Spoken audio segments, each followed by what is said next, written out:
As of the date of this recording, Trumpet.com is listed in auction at NameJet.com, and the current bid is $50,100 with 436 bids from 419 bidders. There isn't another auction site that garners as much interest as NameJet, and today we're going to find out how they do it and how you can benefit from it. Stay tuned. 3 messages before today's show. First, if you're a domain name investor, don't you have unique legal needs that require domain name technical know-how and industry experience? That's why you need David Westlow of Wiley Ryan. Go search for David Westlow on Domain Sherpa, watch his interviews, and you can see for yourself that he is intelligent and articulate, can help you with buy-sell agreements, deal with website content issues and UDRP actions, and can even help you write your website terms and conditions. David Westlow is the lawyer to call for all your internet and intellectual property needs. See for yourself at newmediaip.com. Second, when you have questions about domain names, where should you go to ask them? The answer is dnforum.com. Not only is DN Forum the largest domain name forum in the world, but it's the best.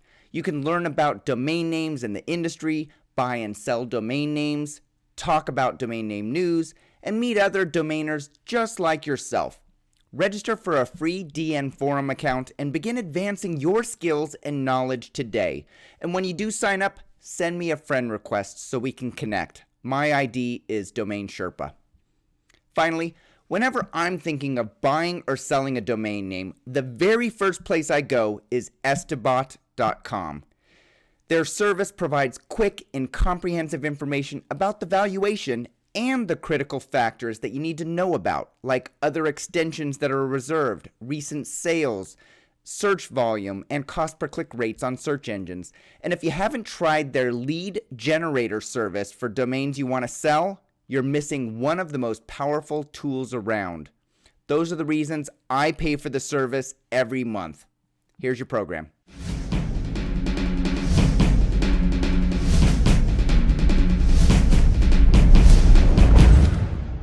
Hey everyone, my name is Michael Seiger and I'm the publisher of DomainSherpa.com, the website where you come to learn how to become a successful domain name investor or online entrepreneur directly from the experts. Anyone who buys expiring domain names knows that there are 3 major auction sites on the internet, but only one of them seems to get fantastic domain names on a regular basis. Today we're joined by Matt Overman, General Manager of the NameJet Domain Name Aftermarket Auction Service. Matt, welcome to the show. Thanks for having me. Matt, I mentioned Trumpet.com is currently in auction as of the date of this recording.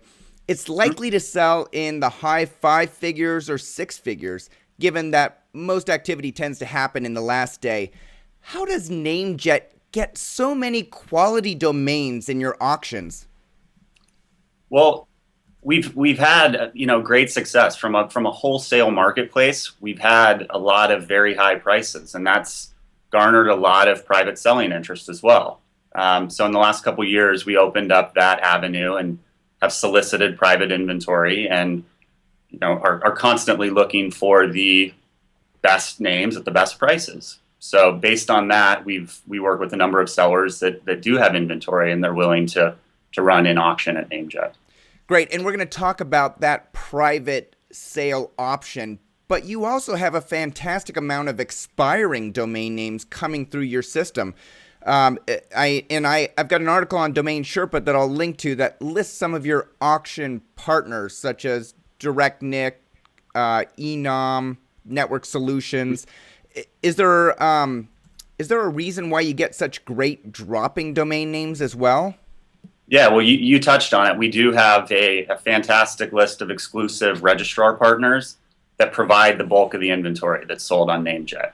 So those are all of our exclusive to NameJet pre-release domains that get sold, come from our, we have a handful of great registrar partners. How many auctions take place on any given day at NameJet? It's going to vary month to month. We have typically around 10,000 auctions a month, somewhere in that range. So a few hundred a day. Yeah. Do more happen during the weekday than the weekend? That, not necessarily. It's it has to do with when the names are expiring. So it's, some months are higher than others based on initial date of registration. But it's fairly cyclical, and yeah. Okay. Your auctions go through a specific process.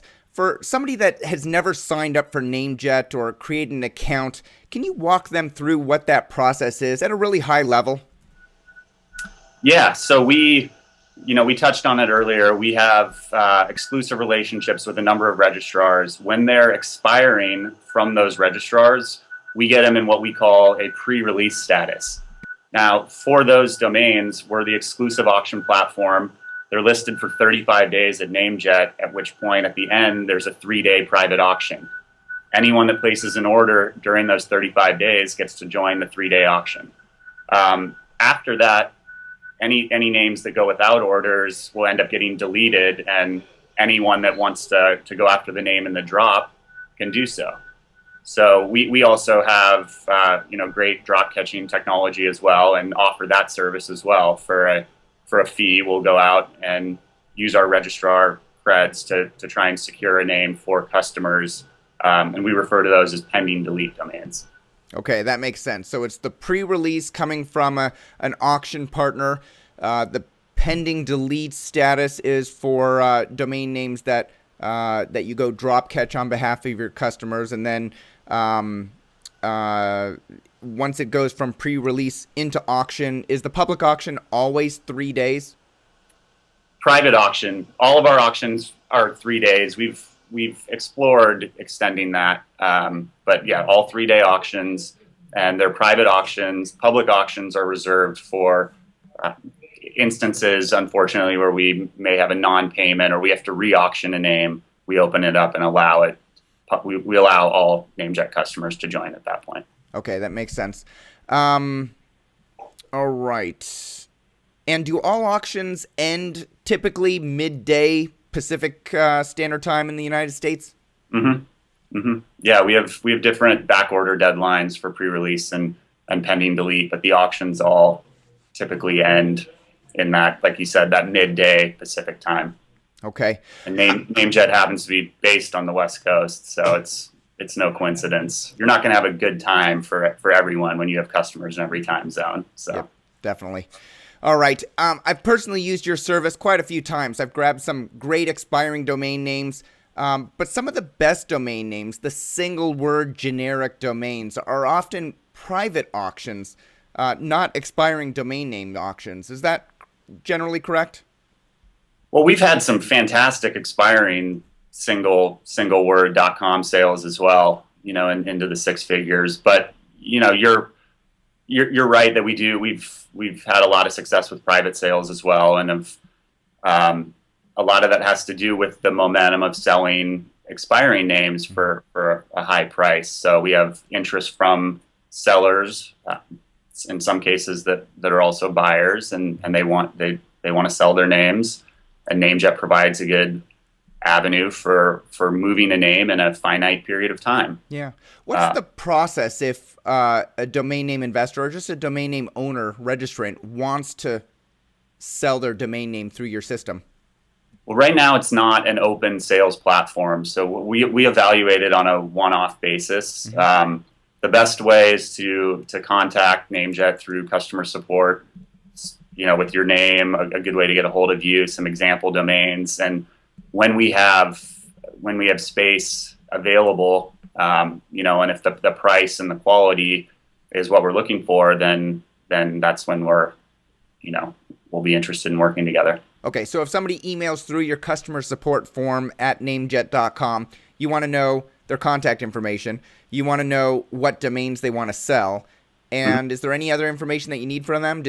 Can they set a reserve? Can they set a minimum bid? Any of that type? Yeah, they can set reserves, so a sense of their price expectations, as well as where the domain is currently registered, would be, is also helpful. But the bottom line is if they're good names and they have reasonable price expectations, then we'll find a way to work together. Yeah. So if I send you a list of names that are 5 words with hyphens in the middle and maybe some numbers tacked on as well, they're clearly not good names. Those those are aren't names that you those are going to necessarily. be less interesting. We still have some manual components to our private seller relationships to that process. So that's why it's challenging for us to take on a huge quantity of inventory at any given time. And so given that, we have to be a little bit selective. That makes sense. And so, is there a general valuation that you think domains do better on your platform, Matt? You know, if I owned what I thought was a $200,000 domain, would that do as well as a domain that I thought was, you know, a $5,000 domain or a $2,000 domain? I mean, it's going to depend on your price, but you know, I'm obviously looking for the most reasonable, lower pricing. For high quality names, we've had a lot of sellers try our no reserve or just the standard $69 minimum price, put a lot of effort into promotion, both at NameJet and on the homepage and email. There's different ways we can promote the name and let the auction take care of it from there. All right. So we know who to contact. There are basically no minimum requirements for the domain name. It just has to be a good domain name with a reasonable minimum or no minimum for the domain name. You're not looking for anything specific around the search volume of the phrase or the extension. You only take .coms or what have you. We'll look at everything, and you know, obviously there's a subjective element too, and so given the available space, you know, sometimes there's better inventory than other times, and I'm sure all of your viewers and my customers notice times when we have, you know, higher quality featured inventory. Mm-hmm. So it's not, you know, it comes in waves as well. Yeah. What's the timeline generally from submission to listing, or does it vary based on the backlog of? It can vary based on the backlog, mm-hmm. But it can be as short as a typical pre-release cycle, you know, as short as a month if we get an agreement in place, you know, you can be selling your names early in the following month. Yep. Okay. And if I do list a domain name through your, you know, I send in through customer support form and I say I've got domain.com and I want to list it for sale and my minimum reserve is $1,000, let's say. Sometimes I see a little round circle black with white text, I think, that says R. Does that mean that a reserve is set on the domain name?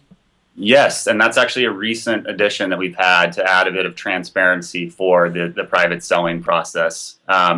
Before, you know, we didn't necessarily have that, and there was issues with folks ordering the name and not realizing there was a reserve till later. So now any name that has that R does have a reserve, and it'll be up there until the reserve is met, at which point the icon fades. Still indicates an R, but it fades in color and will then say reserve met.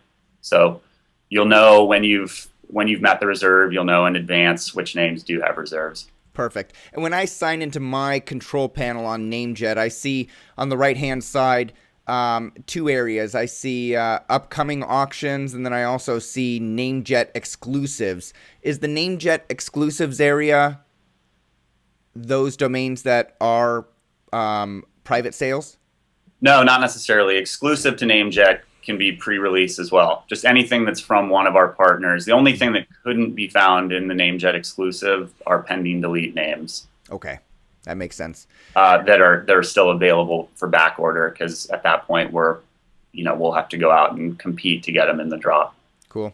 One of our users sent in a question regarding why some domain names have a higher minimum bid. You know, I think the expected value is $69 bid in order to become part of the auction. But for example, I went to size 5, the number 5, shoes.com, and it had a $500 minimum bid. Why do some of them have higher minimums than your typical $69?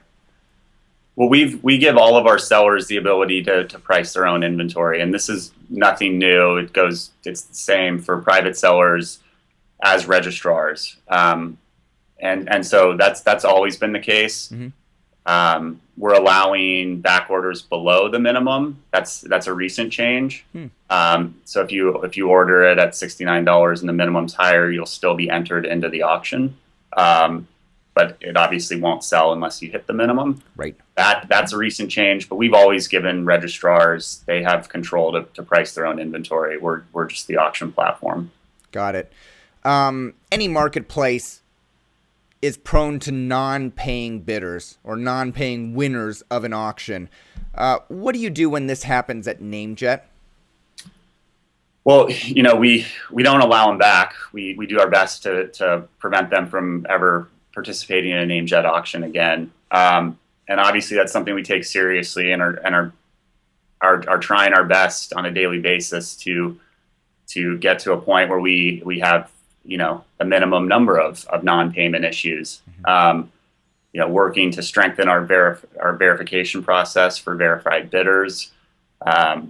You have to be a verified bidder to bid above $2,500 on a name, and so it's something we do take seriously and are always evaluating different things that we could be doing differently, whether it's account bounce or collecting as much information about the new customers as possible. Great. Final question for you, Matt. What can users of your NameJet.com service expect to see from the platform in 2013? We got a lot of stuff going on in 2013. I think you'll finally see a NameJet app released, which I think most, we have a mobile site, a site that scales for mobile functionality right now, but an app will be added into the fold. We're also making a big push to be a marketplace for a lot of the new TLD auctions as well. So NameJet customers will certainly see a good number of land rush auctions for new TLDs when those actually do come out. So NameJet and most of your customers, my customers, your viewers probably have already noticed that we have that featured on the site now, and we'll continue to move that forward. You'll also see a number of featured auctions as well. We've had a lot of success. We've already obviously talked about that on this interview, but we're continuing to push for the best quality inventory that really, highlights what's out there and what's available. And we're always looking for new and better inventory, and we'll have a number of featured auctions, both from registries, but also from private sellers in 2013. Great. I love your service. I have my filters set up so I get an email every single morning with the keyword phrases of domain names that I like to keep an eye out for. Service works great. If you have a follow-up question, please post it in the comments below, and we'll ask Matt to come back and answer as many as he can. If you want to follow Matt and NameJet on Twitter, their Twitter handle is NameJet Auctions, and you're on Facebook also at NameJet Domains, all one word. Matt Overman, General Manager of NameJet.com. Thanks for coming on the show and helping us understand how to better take advantage of NameJet auctions, and thanks for being a Domain Sherpa. Yeah, thanks for having me. Hope it was helpful. Thank you all for watching. We'll see you next time.